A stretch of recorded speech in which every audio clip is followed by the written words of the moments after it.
Bem-vindo mais uma vez ao canal Rô Cassiano Beck. E hoje nós vamos fazer o nosso segundo vídeo dessa série Silêncio. E vamos estar meditando hoje sobre o silêncio da igreja. O maior prejuízo deste mundo é o silêncio da igreja.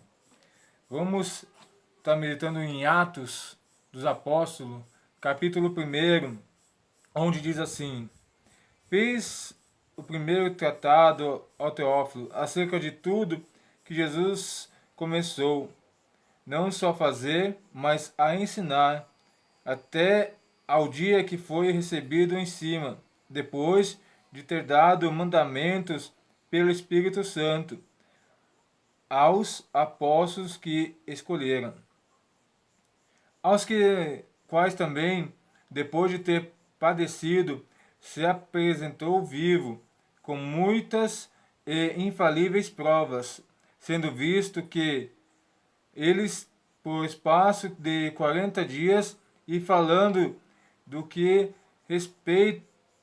a respeito do reino de Deus. Estando com eles, determinou-lhes que não se ausentassem de Jerusalém, mas que esperassem a promessa do Pai, que disse a ele: de mim ouvistes. Porque, na verdade, João batizou com água, mas vós sereis batizados com o Espírito Santo, não muito depois desses dias. Aquele, pois, que se haviam reunidos perguntaram-lhes, dizendo: Senhor, restaurarás tu nesse tempo o reino de Israel? E disse-lhes: não vos pertence saber os tempos e as estações que o Pai estabeleceu pelo seu próprio poder, mas recebereis virtude do Espírito Santo, que há de vir sobre nós, e ser-me-eis testemunhas, tanto em Jerusalém como em toda a Judéia e Samaria, até os confins da terra. E quando dizia isso, vendo-os, foi levado às alturas, e uma nuvem o recebeu, ocultando-os dos olhos. Somente até aqui, Atos dos Apóstolos, capítulo 1, do versículo 1 até o versículo 9. Nós vemos aqui Jesus, em suas últimas palavras, orientando os seus apóstolos, os seus discípulos, e a quem lhe apareceu a sua missão verdadeira a partir de agora. Não se calar e levar adiante todas as coisas que Jesus havia ensinado. Essa é a missão da igreja. Esse é o papel da igreja. E nós precisamos, a partir de agora, fazermos isso. A igreja não pode se calar. A igreja não pode ficar estagnada, parada, com medo das astúcias, das ações dos homens. Nós precisamos levar Jesus adiante, em todo o tempo.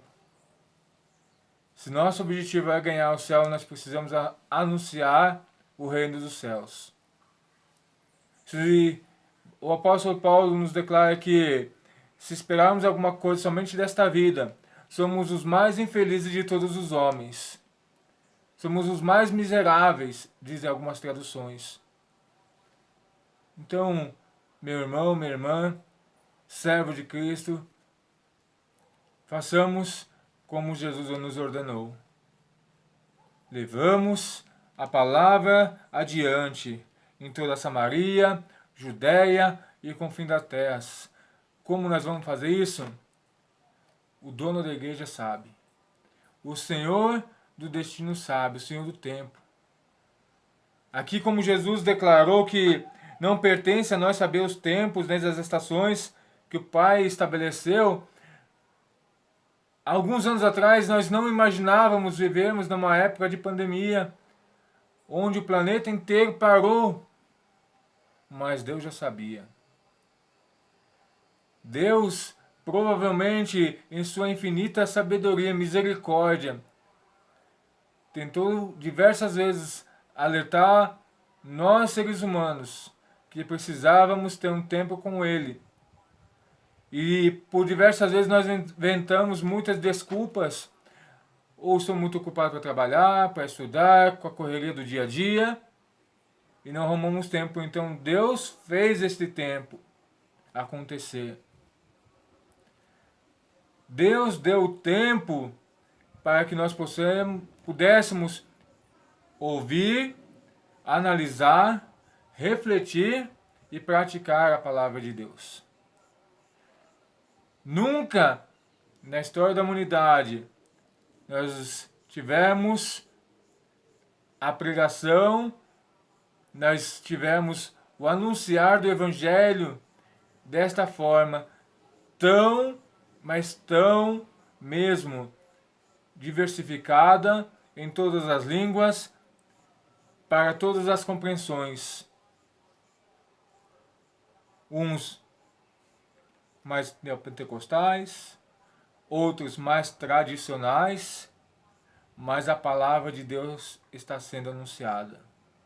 Você entra em qualquer rede social, você entra no YouTube, você procura no Google, Bíblia, palavra, ou qualquer outro tema relacionado, lá tem um vídeo, uma explicação bíblica.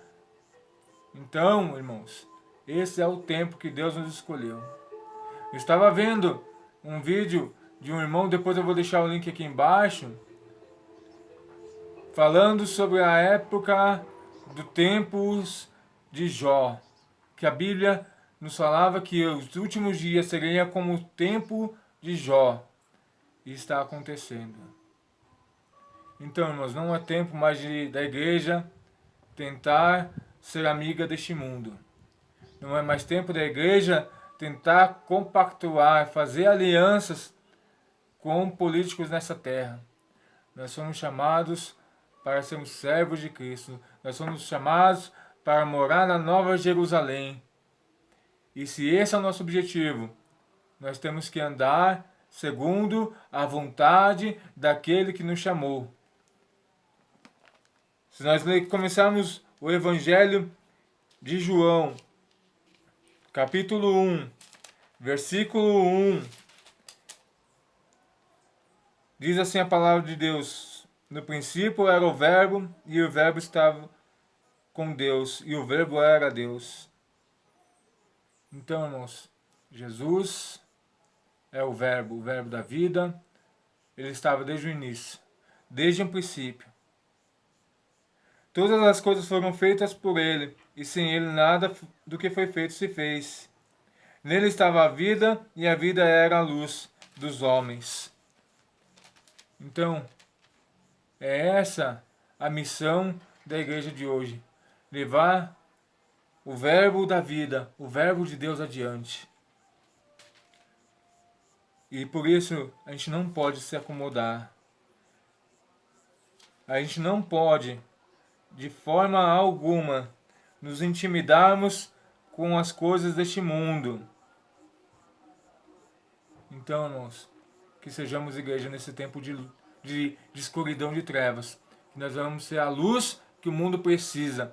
Que nós venhamos levar a bússola, que é a palavra de Deus, que é o que dá o norte, que dá a direção para a humanidade, que a gente venha levar adiante.